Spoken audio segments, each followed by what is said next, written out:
Los diamantes siempre nos han parecido fascinantes. Lo interesante es que la mayoría de las estrellas se convertirán en diamantes en el cielo al agotar su energía nuclear. Este proceso ocurre en 97% de las estrellas cuando alcanzan su etapa de enana blanca. Las enanas blancas son remanentes estelares que se caracterizaban por tener menos de 8 masas solares cuando estaban en la secuencia principal. Es decir, estas estrellas ya han agotado su combustible nuclear. Por lo tanto, este es el core remanente de una estrella compuesto principalmente por carbono y oxígeno que se va enfriando mediante radiación térmica. Estos objetos contrarrestan el colapso gravitacional mediante la presión de electrones degenerados. Es decir, son muy densos, con densidades centrales promedio de 10 a la 5 kilogramos por metro cúbico. En otras palabras, una cucharadita de enana blanca tendría una masa igual a la de un carro. Por lo tanto, se ha predicho teóricamente que ocurrirá una transición de fase de primer orden durante el enfriamiento de enanas blancas. Durante esta transición se liberará calor latente y se mantendrá la temperatura constante. También se dará la cristalización del carbono y oxígeno en el core. La liberación de cantidades tan grandes de energía generará un retraso de 1 billón de años en el proceso de enfriamiento de la enana blanca. Por lo tanto, hablaremos del primer paper que reporta evidencia observacional de este efecto de cristalización. Este artículo fue publicado en Nature en el 2019 y fue escrito por un grupo de 10 científicos expertos en enanas blancas, incluyendo a Gilles Fontaine con trabajo notable en esta área. Ellos evidenciaron aglomeración en la secuencia de enfriamiento de enanas blancas que están a menos de 100 parsecs del Sol mediante datos de fotometría y paralaje estelar del satélite Gaia. Mediante modelamiento se concluyó que la aglomeración se debe a la liberación de calor latente de los cores de enanas blancas que se cristalizan. También se encontró que el enfriamiento se retrasa aún más por la liberación de energía gravitacional debido a la sedimentación de elementos al interior del core cristalizado. Entender la cristalización y medir el retraso del enfriamiento puede ayudar a mejorar la exactitud de métodos utilizados para estimar la edad de poblaciones estelares mediante enanas blancas. Previo a este paper se ha predicho que la edad de enfriamiento a la que sucede la cristalización depende de la masa de la enana blanca, es decir, a mayor masa, más rápido sucederá esta transición. También se conocía un evento importante en la evolución de enanas blancas, donde se da el acoplamiento directo de su core degenerado con su envoltura convectiva. Esto genera una disminución en su tasa de enfriamiento, seguido por un aumento de esta. Para enanas blancas con aproximadamente esta masa de poblaciones estelares viejas en cúmulos globulares, esto ocurre a edades cercanas a la que sucede la cristalización. Sin embargo, para enanas blancas con masa mayor a 0.7 masas solares, primero se da la cristalización y luego se da este acoplamiento. Esto tiene una implicación observacional indirecta reportada hace 50 años, donde se da una secuencia aislada de cristalización en el diagrama HR de color versus magnitud absoluta. Ahora, debido a que las enanas blancas tienen radios tan pequeños, emiten luz muy tenue.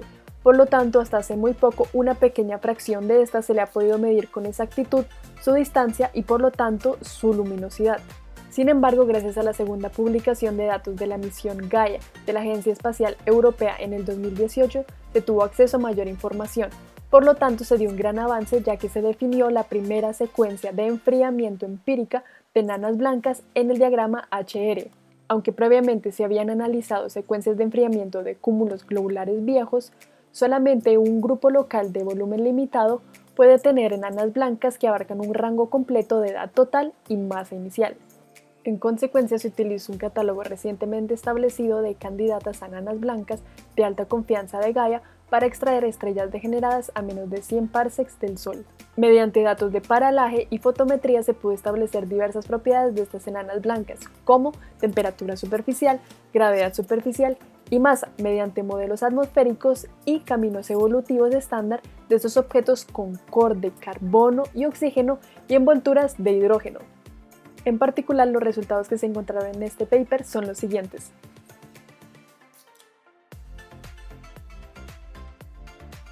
Inicialmente se tiene esta figura que es un diagrama HR de color versus magnitud absoluta de enanas blancas a menos de 100 parsecs del Sol. En este caso se graficaron 15.109 de ellas.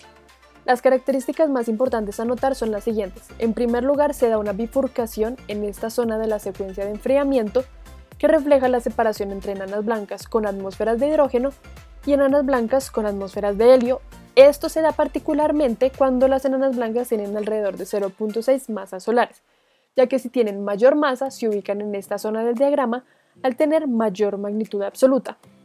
También es importante notar estas tres líneas azules, que corresponden a predicciones sobre la evolución de enanas blancas con atmósferas y capas densas de hidrógeno, para modelos evolutivos de 0.6, 0.9 y 1.1 masas solares. Sin embargo, la característica más importante es esta secuencia transversal de líneas naranjas que coinciden con el rango de magnitud absoluta versus color, donde se libera la mayor parte del calor latente de cristalización para enanas blancas en todo el rango de masas considerado. En particular, esta línea de arriba es donde los modelos evolutivos predicen que el 20% de total de la masa de la enana blanca se ha cristalizado, mientras que en esta línea es donde el 80% de la enana blanca se ha cristalizado. Sin embargo, la secuencia de cristalización se ve de manera más clara si los datos se restringen a enanas blancas simples con atmósferas principalmente de hidrógeno, cuyos parámetros espectroscópicos independientes concuerdan con su posición en el diagrama HR. En este caso se graficaron 798 enanas blancas que muestran presencia de líneas de hidrógeno de Balmer y ausencia de líneas de helio. Acá se puede ver que fueron clasificadas a partir de su masa espectroscópica, donde los puntos rojos son enanas blancas que evidencian campo magnético a partir del splitting de la línea de Zeeman. Lo más importante son las líneas naranjas, que son las secuencias de cristalización. En esta región donde gran parte de la cristalización ocurre, hay sobredensidad o aglomeración de objetos. Al comparar los resultados con otro set de datos se determinó que las enanas blancas, la secuencia transversal de cristalización, son menos luminosas que cuando se ubican en otras zonas de la secuencia de enfriamiento. Sin embargo, estas no tienen propiedades atmosféricas especiales. Una explicación consistente con esto es la cristalización, un efecto del enfriamiento de enanas blancas con masa y composición interna similar, que ocurre a la misma edad sin importar sus condiciones atmosféricas o la presencia de campo magnético. Por lo tanto, la secuencia transversal de cristalización no es una secuencia de enfriamiento, es una aglomeración en el diagrama HR de enanas blancas dependiente de la masa, a causa de que las enanas blancas pasan más tiempo en esta ubicación mientras liberan su calor latente.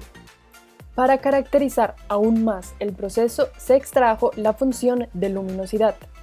La línea roja representa la función de luminosidad de las enanas blancas en el intervalo de 0.9 y 1.1 masas solares de los datos de Gaia, es decir, se muestra el número de objetos por intervalo de luminosidad y unidad de volumen.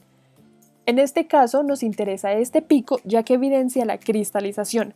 Se realizaron simulaciones asumiendo formación estelar constante a lo largo de los últimos 10 gigaaños y se consiguieron los siguientes fits.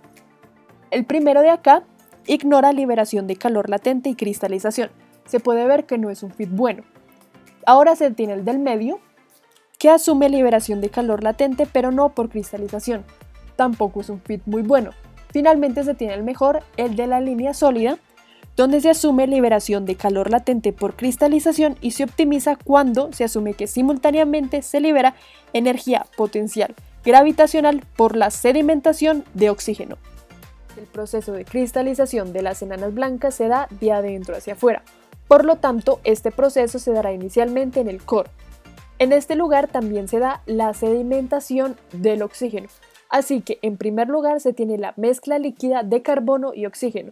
Luego, cuando se da el proceso de sedimentación del oxígeno, aparece esta región sólida enriquecida por oxígeno a un nivel que dependerá de la composición inicial del líquido. También se tiene esta región de carbono extra en la fase líquida, que es forzado hacia arriba desde las capas que se van cristalizando. Este proceso genera una liberación de energía potencial gravitacional que retrasa aún más el proceso de enfriamiento de las enanas blancas. La existencia y la ubicación del pico proporciona evidencia fuerte de que la aglomeración de enanas blancas en la secuencia transversal de los datos de Gaia se debe a su cristalización.